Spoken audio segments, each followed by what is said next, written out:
গ্রামে অনুষ্ঠান এলে এরকম বাহিরে চুলা তুইলা খুইদা তারপরে এরকম করে ইট দিয়া গাঁথনি দিয়া রানলে কিন্তু দেখতে ভাল লাগে আর অনেক আনন্দ লাগে। তে এই জায়গায় পায়েস রানবো। পায়েস রান্নার জন্য চুলাটা আগে জ্বালিয়ে নিতেছে। খড়ি জাবাগুলা শুকনো আছে, কারণ দুধটা দিয়ে যদি চুলা জ্বালাবার যায় ধুমাটা গন্ধ হবো। ওই জায়গায় আরেকটা চুলা খুঁজে নিতেছে। দুইটা চুলা আজকে রানবো, কারণ অনেকগুলা মানুষের খাওয়ার আয়োজন করতেছে। আর দুইটা চুলা না রানলে দেরি হয়ে যাবো। পায়েসটা আগে রান্ধা নিতেছে, পায়েসটা জোরাইলে খাইতে ভাল লাগে। এই কারণে পায়েসটা রান্নার জন্য এই জায়গায় চুলা জ্বালিয়ে নিছি।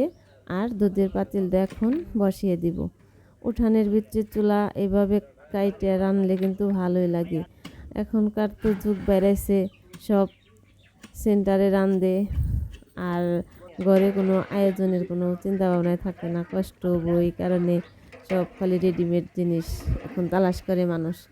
তে আর এভাবে রান্নার যুগ চলেই যাইতেছে গা। এখন শুধু অর্ডার দিয়ে খাবার নিয়ে এসে অনুষ্ঠান শেষ করে দেয়। আর এইভাবে রান্দা সবাই মিলে আয়োজন করলে যে কত একটা আনন্দ, সেই আনন্দটা দিন দিন চলে যেতেছে। এ জায়গায় চালগুলা ধুয়ে ঝরা দিতেছে। অনেকগুলা দুধ বলক আসতেও টাইম লাগতেছে। দুধটা যত জ্বালাইবো পায়েসটা খেতেও তত ভাল লাগবো। এই জায়গায় এলাচ আর তেজপাতা দিয়ে দিছে, দিয়া দুধটা বলক এসে গেছে। চালগুলা ঝরান দিয়ে রাখছিল, চালগুলা এখন ডাইলা দিয়ে দিব।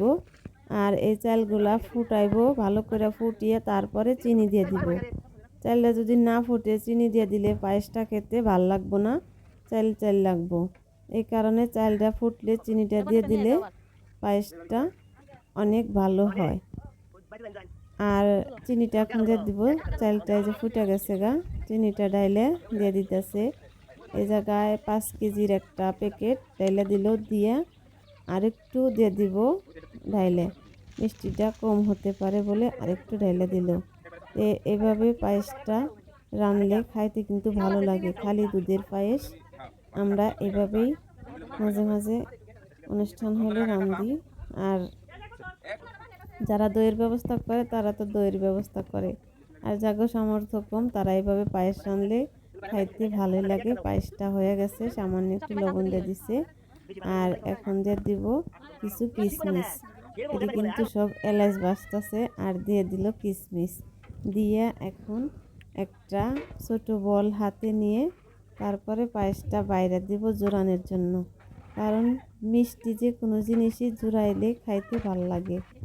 আর এভাবে এখন বাইরে আজরিয়ে নিব, নিয়ে তারপরে রাইখা দেব।